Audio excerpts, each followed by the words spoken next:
Stream for the first time in a borrowed pickup truck, we marveled at the fact that the whole family and all their possessions could fit into one load. We had taken up a whole Trek Removals articulated lorry and trailer when we arrived. A year after they arrived in Silverstream, there was great excitement when a bed was delivered by the weekly RMS, the Road Motor Services lorry. Pete told my father proudly that now, for the first time, everyone in the family would be able to sleep in a bed of their own. The Oberholzers had an old blue VW Combi, which had the engine at the back instead of the front. They'd been in that old blue Combi the day Pete was murdered. They were on their way back from a trip to Umtali, Pete and his wife and their youngest daughter, when it happened. The reason for their trip wasn't in the newspapers, not the old ones or the new ones, but I know it for a fact. We also went to Umtali that day, and we met them on the way. "Good morning, Mynheer Godwin," said Pete respectfully to my father. "Morning, OB," said my father. Only children called him Pete. Was Afrikaans for uncle. "How was your holiday?" asked my father. They had just returned from their first family holiday ever, and they were still terribly excited. "Ach, it was really lekker," said Pete, and he began to describe the holiday in great detail, right down to the meals they had eaten and where they'd filled up with petrol. My father cut him short after day 2, or we would never have got to Umtali at all. "Shopping?" inquired my father, conversationally, to show he wasn't really being rude. "Ach, not really, Mynheer. We're going to collect our holiday photos from Windsor Studios in town. Then we're going to show them to our kids at school. They've never seen photographs of themselves before." Mrs. Oberholzer proudly held up their cheap plastic Instamatic camera.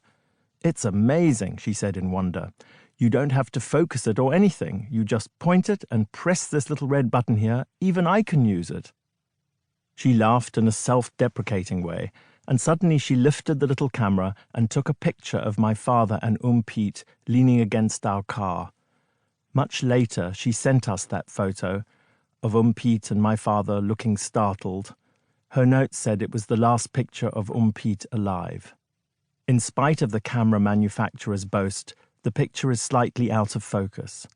When I looked carefully, I could just see myself in the bottom left-hand corner of the photo, peeping through the car window.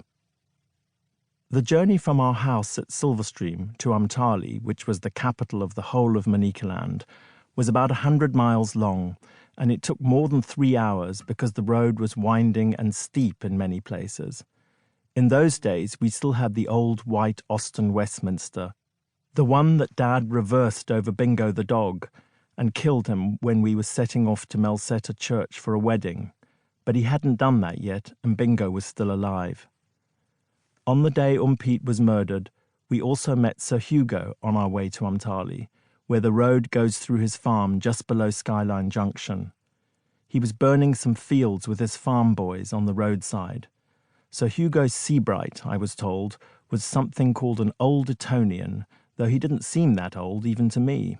He looked younger than my father and much, much younger than old Mr. Boshoff on Lemon Cop. Jane had trained me to mutter very fast the chant, "You go, Hugo, you got the shoes on," whenever we saw Hugo. For some reason, we found this hilarious. Anyway, Sir Hugo was called Sir in a different way to Mr. Simpson, the headmaster. We kids called Mr. Simpson Sir on its own. When we talked about him to other people, we just called him Mr. Simpson. We didn't call him Sir Simpson, and never Sir Jack. It was quite confusing. I fell asleep worrying about it one night, and I decided to ask my father to explain it to me the next morning. But when I woke up, I'd forgotten all about it. Anyway, back then in 1964, Sir Hugo and his wife still lived on their farm in the hills above the Biriwiri Valley. Sir Hugo's wife was not an old Etonian because she was much younger than him. In fact, she looked almost the same age as some of my sister's friends, and she had long yellow hair and lots of gold jewellery on her ears and fingers, and her nails were long and painted red. She was called Lady Seabright. As far as I know, she didn't have a first name.